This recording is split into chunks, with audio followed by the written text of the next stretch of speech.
आज मैं वापस आपके लिए एक हार्ट टचिंग स्टोरी लेकर आया हूँ और मुझे पूरी उम्मीद है कि ये कहानी आपके दिल को छूकर ज़रूर निकलेगी। तो आपका ज़्यादा वक्त ना लेते हुए मैं इस कहानी को शुरू करता हूँ। एक बार की बात है, एक बार एक अध्यापक एक संपन्न परिवार के शिष्य के साथ कहीं जा रहे थे।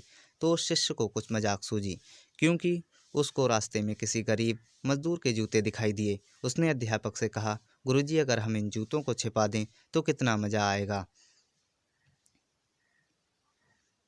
देखते हैं कि मजदूर पर इसका क्या असर पड़ता है। अब उसको तो मजाक सूझ रहा था, लेकिन गुरुजी ने कहा कि नहीं, गरीब इंसान के साथ इस तरह का भद्दा मजाक करना ठीक नहीं है।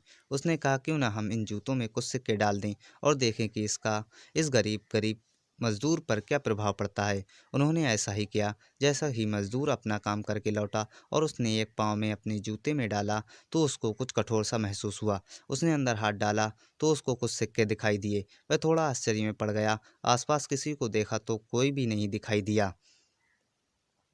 वापस उसने दूसरा पैर अपने जूते में डाला और वापस उसको उसमें कुछ सिक्के दिखाई दिए। अब दोनों जूतों के सिक्कों को उसने अपने हाथों में रखा और प्रभु की तरफ इशारा किया। हे प्रभु, पता नहीं किस भले मानुस ने ये सिक्के मेरे जूतों में छुपाए हैं, लेकिन जिसने भी छुपाए हैं उसको मेरी दुआ है, ताकि इन पैसों से मैं अपने बच्चों और पत्नी के लिए कुछ खाना दवाइयाँ ला सकूँगा। और इतना बोलकर वह चला गया। इस बात को शिष्य और अध्यापक दोनों सुन रहे थे। अब अध्यापक ने शिष्य से पूछा कि अब तुम मुझे बताओ कि तुम्हें कैसा महसूस हुआ, तुम्हारी पहले वाली मजाक या मेरा ये तरीका।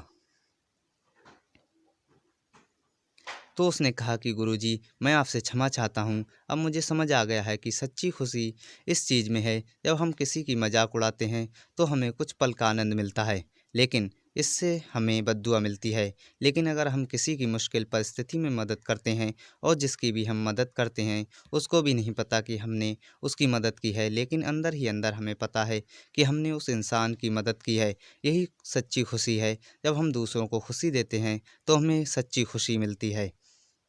इसी तरह खुशियाँ बाँटते रहिए, लोगों की मदद करते रहिए और दान करते रहिए, जिसके भी आप काबिल हों। जितना भी आपसे बन पड़े दान करें, लेकिन दान ज़रूर करें। इसका मतलब ये नहीं कि आपको कंपल्सरी या अनिवार्य रूप से इतने रुपए दान करने ही है चाहिए, क्योंकि हर किसी की ज़रूरत अलग-अलग हो सकती है। अगर आप किसी को पैसों का दान नहीं कर सकते तो कम से कम चीज़ों का दान तो कर ही सकते हैं। मुझे पूरी उम्मीद है कि हर टचिंग स्टोरी आपको ज़रूर अच्छी लगी होगी। आपका कीमती समय देने के लिए शुक्रिया।